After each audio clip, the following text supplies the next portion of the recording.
Chapter 9. Drought and rainfall control yields, but there is much man can do to offset their hazards. Water is all important in the growth of high yields. In desert areas, irrigation may control the growth of crops. Without rainfall, we may grow fair crops, but where we depend on rainfall, we can be hurt by too little rain and by too much rain. In itself, rainfall is not the determining factor. What we do with it when it falls on our land is the important consideration. This determines how much damage insufficient or excessive rainfall does. In most cases, our utter dependence on weekly or biweekly rainfall is due to poor farm management. Distribution of rainfall affects most of our practices. A widespread lack of rainfall can do us much damage if we let any rainfall run off. With proper management, every drop of rainfall should be absorbed by the soil with little surface erosion and stored in the lower levels where the roots can reach it when they need it. This could make the difference between no crop and a good crop. I have seen it make the difference between 25 and 125 bushels of corn. The problem of getting the water to soak in is discussed in the chapters on subsoiling and liming. Tomatoes ordinarily grow best on a moderately dry soil. I have seen a 25-ton yield produced on a soil that had one rain of 1 inch 2 weeks after the plants were set and no more rain until the crop had been harvested. Too much rain may or may not damage a crop. If we have excessive rain and the water runs off or infiltrates the subsoil, it usually does little damage. When stored in the subsoil for future use, it is ideal. If the water soaks into the plowed layer and stays there because of a plow sole, roots can be smothered, especially if it happens during periods of hot weather about 70 degrees or above. An increase in temperature throughout the growing range for a given crop speeds up respiration, which means more rapid exchange of carbon dioxide and oxygen. Any interference with the removal of carbon dioxide from the root surface may cause degradation and death of the cells, which are sloughed off by the plant. If the temperature stays cool, very little damage may result, because respiration is slowed down. At 70 degrees or higher temperatures, the plant becomes very active, respiration is rapid, and the roots must get rid of carbon dioxide before it becomes toxic. If it stays around the roots, they die from lack of oxygen. The roots must absorb oxygen from the air in the soil, and if the soil is full of water, there is too little change of air. The only cure for this is to have soil open enough so the water can leach down to the natural water table. Most thinking on this subject is directed at tile drainage, but that thinking is faulty. Tile drains are only desirable for the purpose of lowering the water table. For this purpose, tile has a very limited use, since there are very few cases where it is desirable to lower the water table. If we tile all our soils, all we do is allow the rainfall to trickle or seep through the soil, collect calcium and fertilizer nutrients on the way down, and carry them to the tile so they can be carried off the land to the rivers and the ocean. A soil with natural drainage should not be tiled. If it stays wet, the physical condition must be changed by applying limestone. The only advantages of carrying water away from the land is to feed the fish. I wonder how farmers can afford to do this. They buy fertilizer to put on a land and then tile it so the soluble parts of the fertilizer, which our crops need, runs to the rivers and eventually to salt waters. Rainfall causes floods if it is excessive. The only measures we have taken to control floods are to build dams to hold the water in large reservoirs to slow down its race to the ocean. We complain that farmers have cut down the forest, so the waters flow off too freely. Few seem to realize that our river valleys were formed by floods long before man was on this earth. Heavy rainfall has always caused floods. Damming rivers to hold back water is a worthwhile procedure if we use the water for irrigation when we need it. Floods cost farmers money, not so much because of physical damage, but because so much good soil and plant food is carried away.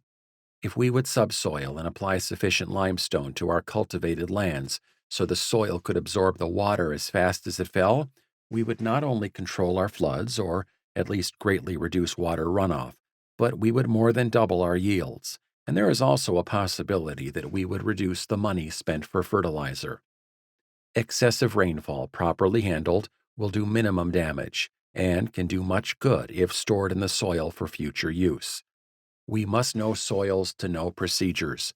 The big problem is to get the water away from the roots in the plowed area and to encourage roots to seek water in the subsoil. In this way, the surface soil is free of excess water and it's possible for the roots to get all the air they need.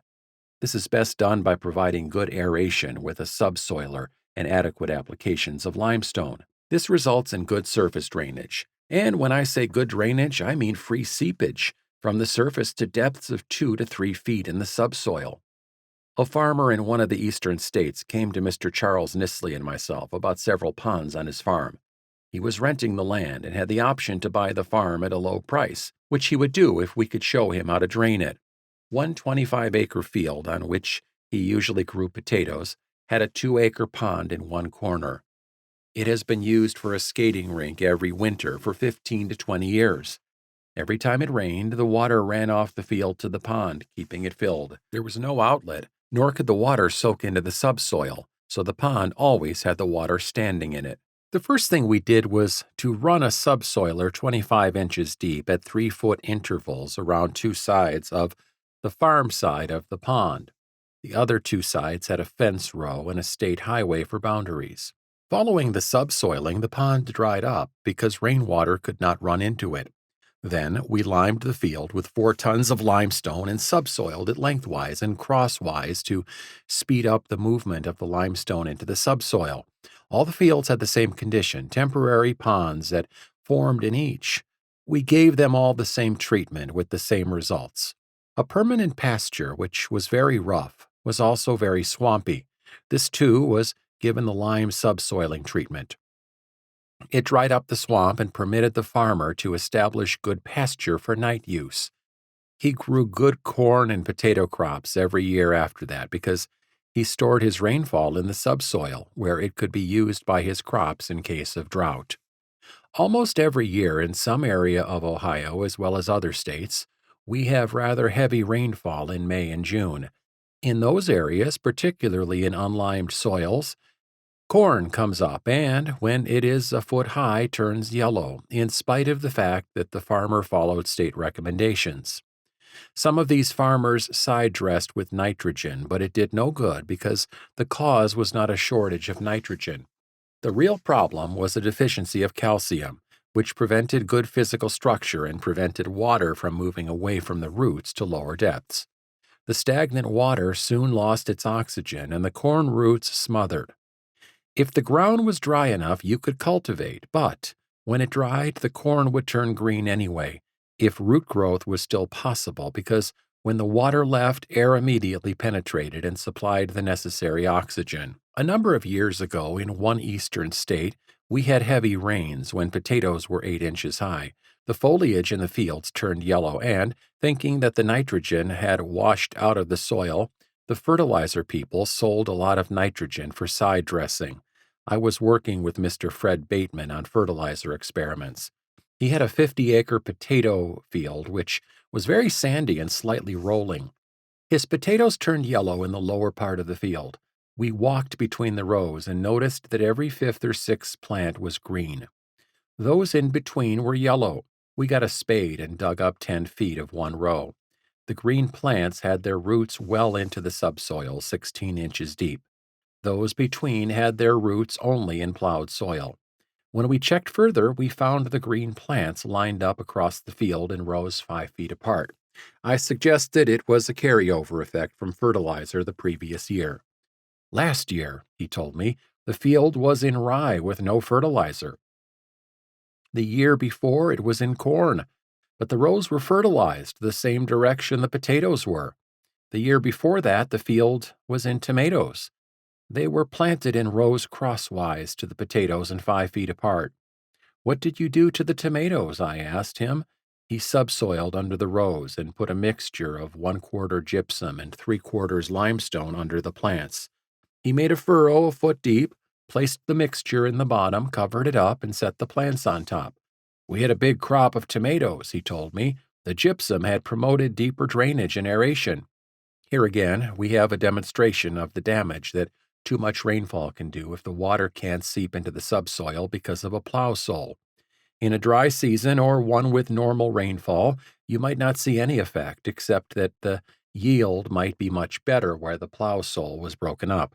It has been my experience that we have fewer problems with heavy rainfall on sandy loam soils with low levels of clay and organic matter than we do on those heavy soils where clay and organic matter are high.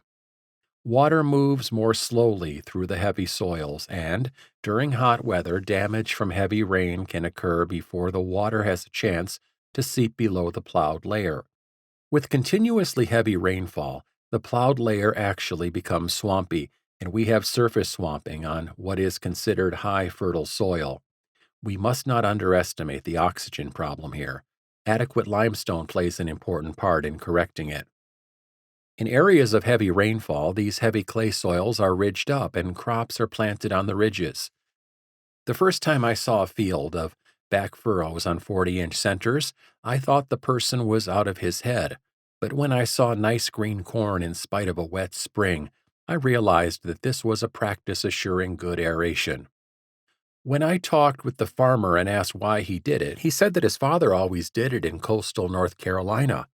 Since then, my experience over the years has shown that it is an easy way to get good yields on soil that is high in organic matter, high in clay, and where water seepage horizontally and vertically is too slow in hot weather when respiration in the plant is at its maximum.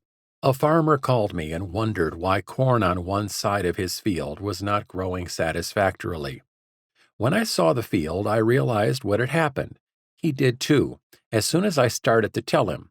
He had a field of sugar beets alongside the corn. They were growing very well. He had prepared the sugar beet ground a month before the corn ground was prepared. He overlapped on the cornfield, and several weeks later, when he prepared his corn ground, this strip was working a second time. The heavy rains came when the corn was a foot high. Most of the corn recovered and made a good growth, but the strip that was overworked never entirely recovered. The year 1960 was a wet season in parts of Ohio. We have an experimental farm at Olena. It was in an area of silt and clay loam in which most of the rainfall runs off the land. It is low in calcium. It has a fairly high pH. We had a heavy rainfall in May and June. The soils on neighboring farms were worked excessively because every time it rained, it had to be worked again. This happened 3 times on some farms. Corn was planted on these fields and it germinated well, except in areas that were underwater. Since soils on the Olena farm were so variable, we had spotty fields. We plowed and planted on our wet soils and grew over 100 bushels of corn. But with several more rains, the corn on much of neighboring land turned yellow and stayed yellow all season, in spite of the fact that some growers side-dressed with nitrogen fertilizer. The yield naturally was very poor. On our farm, we plowed late and planted corn after June 1st. We did not work much on the ground, had no yellow corn, and had harvested as much as 137 bushels. The rain did us a lot of good because our ground was limed and was not packed from overworking. Where we had a low calcium reading and considerable clay and organic matter, our corn turned yellow because the roots could not get oxygen. We applied oxygen around a few plants in a test plot and grew 100 bushels of corn, instead of the 35 bushels where we did not apply oxygen. We had some yellow corn that was planted earlier on ground that was disc-harrowed once. When the corn was 15 inches tall, we pulled the subsoiler between the planted rows to get some air down to the roots. It was amazing how soon the corn turned green and started to grow. When we harvested the corn, we found that subsoiling had increased our yield from 50 to 103 bushels. In this same area, but where the corn was hurt the most, we selected 6 plants in 6 locations in the area.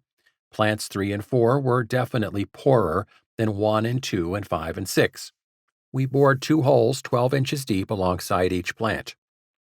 The holes around 3 and 4 were filled with pure oxygen gas and sealed over. All the holes were sealed over. From plants 3 and 4, we harvested ears that were 8 inches long and well filled out. The ears on the other plants were poor nubbins 2 to 4 inches long.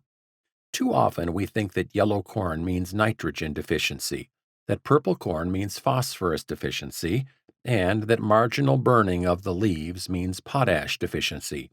Perhaps they do, but a lack of calcium, too much rainfall, or compacted soil may cause all these characteristics to appear. These are deficiency symptoms, but they cannot be corrected merely by supplying the deficient ion. This confuses the issue when we try to correlate soil tests with yields. Because of the variation in rainfall, each farm in each area can have different results and different problems from one year to another. One wishes that a farm could be run with the aid of a slide rule or a chemical test. Such a utopia is a long way off. Perhaps we will have to wait until we can visit other planets to find the answer. So far, our brains have not even assured us of consistently high yields on one given farm in one particular area. Many cultural practices play an important part in our yields. As colloidal clay and organic matter increase in quantity in a soil, our cultural problems become more complex. Farmers have practiced subsoiling for many years, but most experiment stations that have investigated the practice at intervals have concluded that the practice has no value. Conducting such experiments without regard to the water content of the soil is a waste of time. The object in subsoiling the ground is to break up the subsoil, leaving fissures running in all directions. This promotes better movement of air and permits rapid movement of water from the surface to the subsoil, where the water can be stored for future use. It also helps to speed the movement of limestone from the surface to greater depths, which encourages roots to penetrate the lower soil horizons. We have also used the subsoiler to open the soil between rows of corn, where the foliage was 16 inches tall and exhibited a yellow-green color indicating nitrogen deficiency. 3 days after this practice was followed, the corn turned dark green. The practice increased the yield from 47 bushels to 103 bushels. Subsoiling has always given a worthwhile response when the practice was followed during the season when the ground was hard and dry.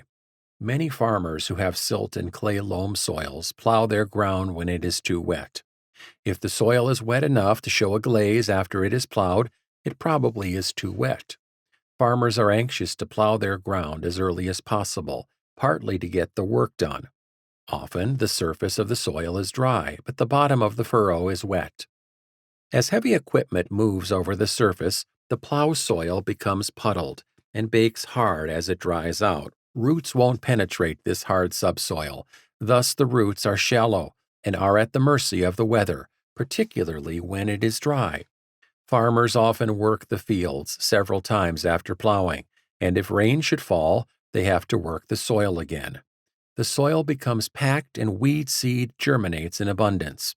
Then it is necessary, by means of a rotary hoe and cultivators, to control weed growth and loosen the soil so that the roots of the crop have adequate air. Minimum tillage as a practice of plowing and planting is often practiced for spring crops.